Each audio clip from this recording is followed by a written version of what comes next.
Welcome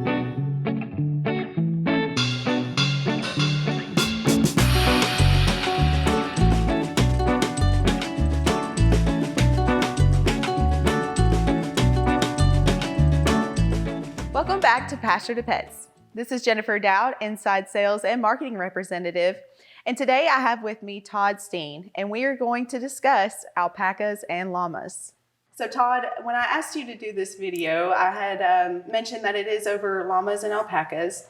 And you had mentioned that if I knew the nutrition of a cow, that I would know the nutrition of a llama or alpaca.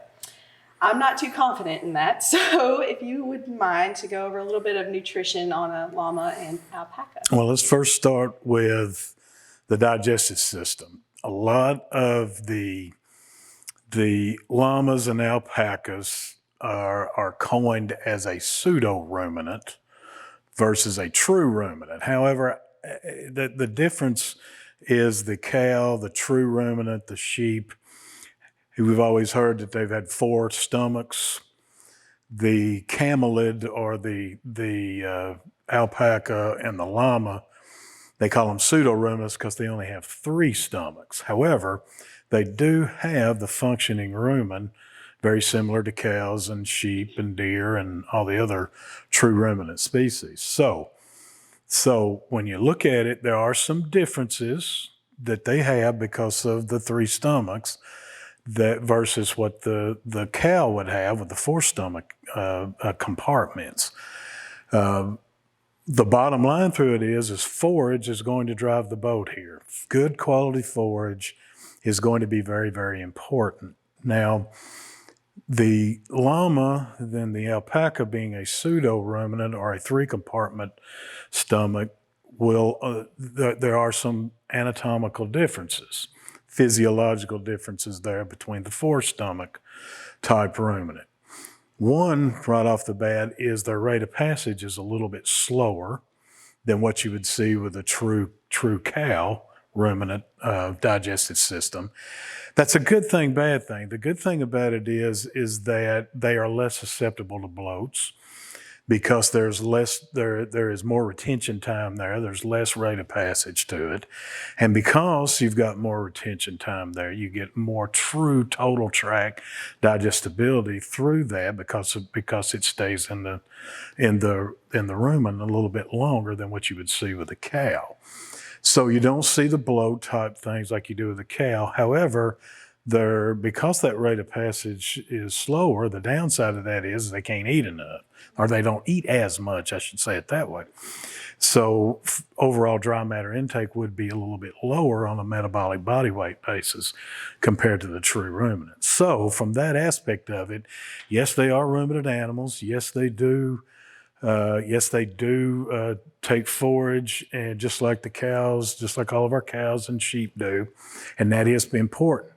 Because that rate of passage is slower, then the camelid type species are able to take more of what I will call a browse, or even a lower quality forage, more of shrubs and leaves and things like that. They're going to be, that you might see them want to try to get a hold of, and their digestive system can handle that better than some of the other type of ruminant species that you see out there. So there are a little bit of differences, but they're all very similar.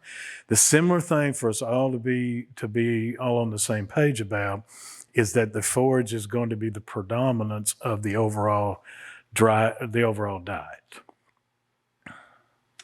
So when listening to that, I kind of closely relate this to a goat. Is that more or less in relation? Of course, the goat is a true ruminant, meaning the 4 compartments of the stomach. Goats are more browsing type of a species than what you would see with a cow or something along those lines. So it would be similar to that, but because of the 4 compartment of the goat, then their rate of passage would be a little bit more or a little bit faster than what you would see with the llama or the alpaca. So, and you mentioned camelid. Is that just another name for a llama or an alpaca? Well, it's just the overall grouping that these are in. Alpacas, llamas similar in their digestive system to camels. So it would be like saying a cow is a bovine. So in this particular instance, they're camelids. Okay. So Todd, in terms of care, this sounds like a lower care animal. Is that correct? For the most part, it would be correct. They're very hardy critters, the llama and the alpaca, very hardy. Probably no need for real intense specific management, just a normal type animal care. Cohabitate very well with other animals. I know a lot of folks use llamas for protection against some of the other predators that are out there. I know of some people that do it with the alpaca. Just be mindful that the llama is a much bigger animal. And if you do have coyote issues and you've got the alpaca there, I would use caution there because of it being a smaller animal. The llama, of course, obviously being more of a dominant animal than what the alpaca is. But having them in with other species of animals are good. I do get a lot of some calls regarding cohabitating llamas and alpacas. And I always tell everybody to use a little caution there because obviously the llama bigger is more of a dominant animal. So there could be a little fighting going on there, and the alpaca probably loses because of the size difference there. So I would, without some training there, training of the animal, I would probably not want to recommend that, having them together like that. But with some other species and things like that, it seems to work out okay, especially if you've got a good pasture and got plenty of grass, plenty of forage for them. They generally are pretty easy to maintain. Pretty happy. So I know a lot of people, when asked about llamas and alpacas, the wool is a concern. Is that something that they should shear off, or is that something that can just be left alone? Well, particularly with our summers, heat stress obviously is big with them, and we know that the species, from a stress perspective, does cause some issues with them. So trying to eliminate heat stress would be certainly foremost on your mind with our climate. With the hot, humid days in the summer that we have, you would probably want to make sure that they were at least clipped, or preferably would be sheared. And I know a lot of folks raise their alpacas for the fleece, and so that obviously would be a time to, when you would make sure you'd want to harvest it. For sure. And in terms of diseases or anything health-wise, is there anything that,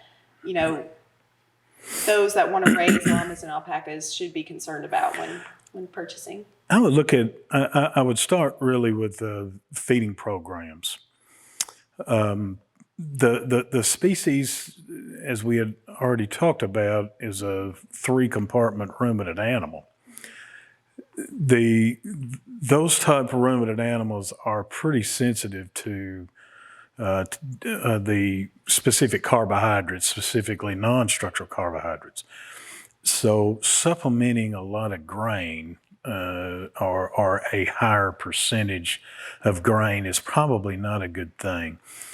The 4-compartment animal ruminant will have a lower glucose type energy maintenance type for their energy requirements, whereas the llama would rely more on glucose, which would be more in tune to the way monogastrics and things are. So the more starches and sugars that are supplemented with a diet, the more increase that you get with glucose. So the potential for insulin resistance and lack of sensitivity is very great with them. So maintaining a good forage program, and when you do supplement, because there's going to be times where our forages, and we have to be honest with it, that our forages may not supply all of their requirements. So we may have to supplement a little. And when we do that, we want to try to avoid a lot of the starches and a lot of the sugars. So having a camelid type species and supplementing with some real high end, pretty sweet textured horse feed that has lots of grain and lots of molasses is probably not the way that you would want to supplement them. You would want to have something a little bit more gentle there. That also can in tune cause a lot of stress with them as well. Another thing that I suggest to a lot of people is the way that they actually eat and consume their concentrate supplements. They have a tendency to eat very fast. Now, although they do have molars in the back, anatomically they have that. A lot of times they swallow it whole. And when they go in and bolt real hard, the tendency or it predisposes them to choke. So you don't want to put a lot of feed out there and let them go to town on it. So a lot of times you'll want to try to slow that down. A lot of people will put rocks and stuff in their feed bowls to make them go around it.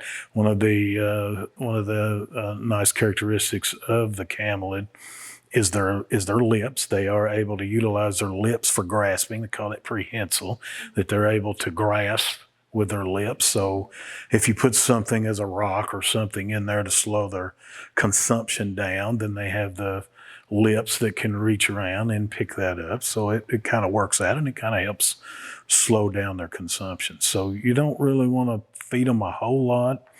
If you get to the point, because of forage availability being poor, and we have to rely on a lot of feed, we would want that to be more of a fibrous type feed, and really try to stay away from the starches and the sugars. Interesting. So Todd, I think we hit all the main points, but is there any fun facts that you would like to add to that? Watch they spit. Actually, that's kind of a little bit of a, I don't know that they directly spit on humans or anything like that, but they do have a tendency to. Is one more aggressive than the other? Llama versus the alpaca. I think the llama is probably a little more aggressive than the alpaca is. A lot of times they do that. That's a defense mechanism, and they part of their behavior. But I don't know that they just walk up to you when you're admiring them out there, and they just walk up to you and spit on you. I don't know that they do that, but that is one of the characteristics. The other, of course, we remember that they are very similar to camels in their digestive system and how we handle that. One thing that I would use caution about in some of the browse that may be available, try to avoid acorns, try to avoid cherries and all that. Of course, we know that with cattle that we want to try to avoid those things, but they are toxic to the camelid animal. So we want to be careful and keep that away. One other thing, even though we're talking about them being ruminant animals, there are certain feeds that we do feed ruminant animals that are medicated, such as the ionophore classes of antibiotics, monensin and losalicid, those type drugs. That is, you do not want to offer that to a camelid, even though there is a rumen there, which would be very similar to the cow, but you want to stay away from that. You want to avoid those drugs. Copper is another thing that we want to be watching. There are requirements for copper with the animals. However, we don't want to go, they are not cows, so we don't really want to feed them a tremendous amount of that. So offering a free choice mineral of something that has a high copper level is probably not a good thing. I'm not going to suggest to you that they are exactly sensitive to copper as well as some of the small ruminants such as sheep, but there is a problem that we don't want to over-supplement copper. So there are a few cautions that I would throw out there from a feeding / managerial type situation. If you do see them out there eating leaves or something like that, shrubs, that's natural, but we would probably want to prevent them from eating some of them. some of the stuff. A lot of the horse nettle and stuff like that, we'd want to keep them away from those weeds and things like that. Treats, a lot of people want to give them treats, and it's completely fine. Remember now, they do have teeth and they can chew, but they'll want to swallow it. And so, like if you give them a good apple, I would cut it up and cut it up real good so you don't predispose them to choke. Carrots, things like that are really good. I'd stay away from tomatoes. Stay away from broccoli. They're not real good with that. So I would stay away from that. But it's completely okay to give them some treats and some fruit. That's very good for them. We've always loved that. So in terms of feeding ration, I know we offer a llama feed. Is there anything that you'd like to touch on that? It's what I would call a more of a concentrate supplement, because we want the animal to consume as much forage as possible. So it's a very low inclusion rate, anywhere between a half to 1 pound. And a lot of the grasses and things that we typically offer them are of low protein. So if we're trying to shoot, depending on the stage of production of the animal and what the requirements are, somewhere between a 12 or 14% total diet type of a product. So our feed it's an 18 protein, but if you're only going to feed about a half a pound or 3/4 of a pound or no more than really 1 pound, then to matching that with relatively low protein forages is about where you really want to be. We want to try to avoid high inclusion type products. I realize in the times of low forage availability that may not be the case, but if that is the case, we would want to feed them something different to go along with this. So under normalcy, we would only be feeding a small amount, half to no more than a pound. Good deal, good deal. Thank you for joining us for this episode of Pasture to Pets. If you're looking for a low maintenance animal to put out in the pasture and maybe add some protection to your herd, I would consider a llama or alpaca. And we appreciate Todd Steen going more in depth on nutrition and care of those animals. Stay tuned for our next episode next month for Pasture to Pets.